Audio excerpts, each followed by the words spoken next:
کم د چا په دې کې کوتاهي کړې ده چې دا په دې باندې هغه کم شو. دویمه خبره تاسو د چترال والو کا چترال والا واقعه ډېره سنګینه واقعه وه او دا یو داسې علاقه وه چې هغه دوی دا ګڼله چې دا کمزور ترین علاقه ده، دلته په اسانه موږ کېدی شو. دا بمبوري دا علاقه چې دا دلته که ستاسو خیال وي مخکې د 3 کاله مخکې دې ځای نه خلک هم اغوا شوي هم نورستان صوبې ته هلته دوی بوتلي وو. دا خو اوس ډېر لوی هغې سره دوی هغه وکړه. د دوی مقصد دا و چې دلته به مونږ یو خپل هغه جوړ کړو او خپل عمارت اعلان به وکړو.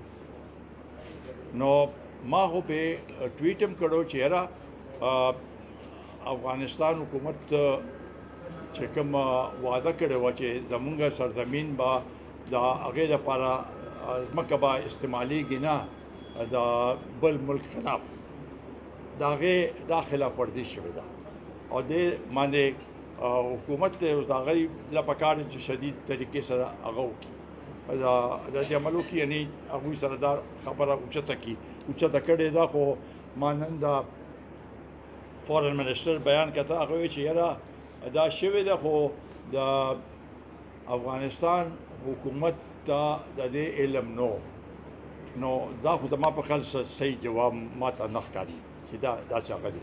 او دا چې کومه تاسو خبره وکړه د اصلي والا دا ما بالکل صحیح ده.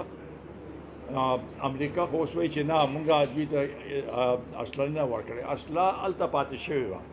اصله د افغان سیکورټي فورسز چې کومه اصله وه، چونکې افغان سیکورټي فورس خو تش نه شو، هغه اصله خو هلته هغه پاتې شوه.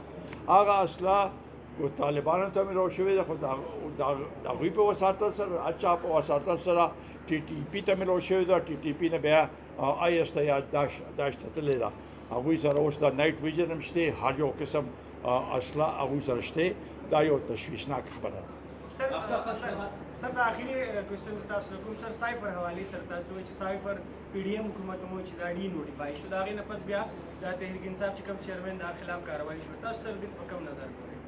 دا سوال تا وکړو، دا ضروري سوال و. ګوره جی پی ټي آی خو اوس دا وایي چې دا ډي نوټیفای شو. زه 2-3 سوالات دي زما په دې باندې.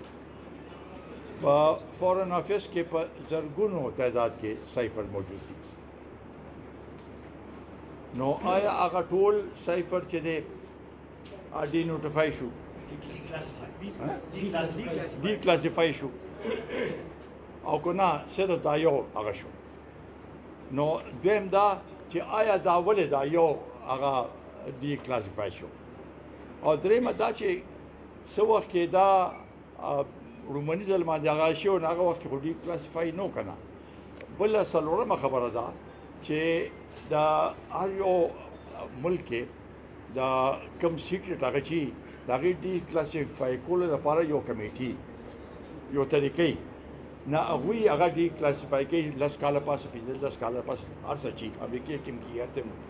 نو دا ولې په دې کې دا تعدي و چې دا یو هغه کوو؟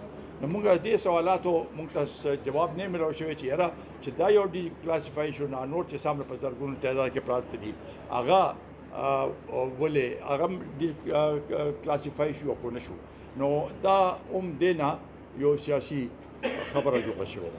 همدغه ټول څنګه تاسو د الیکشن خبرو وکړه، نو را روان چې کوم الیکشن کال کېږي نو هغې کې به قومي وطن پارټۍ د پی ډي ایم بینیفټ وشو یا نه شو، هغه وخت کې خو مونږ په دې مین پولیټیکل ارینا کې ځان شاملول غوښتل او مونږ ته دعوت راغی. نو هر څه چې دي هر ځای کې مونږ یو خپل پوینټ اف ویو هغې ته ورسو. اوس بعضې خلک وایي چې یاره دې د مونږ ته فایده شو فایده خو دا فایده خو وشوه که نه چې بهی زمونږ یو پوینټ اف ویو هر ځای ته ورسېده. نو دې نه زیاته فایده سیاست کې خو هم دا وي چې بهی ته خپل هغه که اوس مونږ دې نه پاتې شوي وی نو خو بیا خو به هغه شانتې زمونږ موقف چته نه هغه کېده. که مونږ کراچۍ کې د سر کړې کوټه کې کړې ده نو کم از کم خلکو ته خو پته ولګېده که نه نو په دې حالاتو کې چونکې زمونږ هغه الیکشن نه پس یو پوزیشن و مونږ غوښتل چې په هغې کې هغه وشي کومې پورې چې د هغې خبره ده چې الاینس به یې کړي الاینس لا فیصله نه ده شوې همیشه او زما په خیال کې زیات نه زیات کېږي نو ډسټرکټ سطح باندې سیټ ټو سیټ ایډجسټمنټ ته به خبره رسي دې نه علاوه نه خو زما به صرف دا هغه چې دا کوم پارټۍ یو ځای وي پی ډي ایم او دا نور پیپلز پارټي اے ان پي په یو حکومت کې یو ځای وي مونږ د هغې څه نه وو مونږ ته آفر شوي چې تاسو هغه کې خو مونږ وایي چې زمونږ په دې کې حصه نه اخلو نو مونږ هغه نو اخیستې هغه وخت کې کو د نورو پارټو داسې نشو کولی مونږ خو د ګرانې خلاف هغه وخت کې اواز اوچت کړی اوس هم اوچتو د هغې نه مخکې مونږ اوچت کړی نو په دې لحاظ سره اوس په کتی شي سیټ ټو سیټ کې کو زمونږ چا سره هغه راته نو هغه به یې خو باقاعده الاینس لا د هغې څه امکانات نشته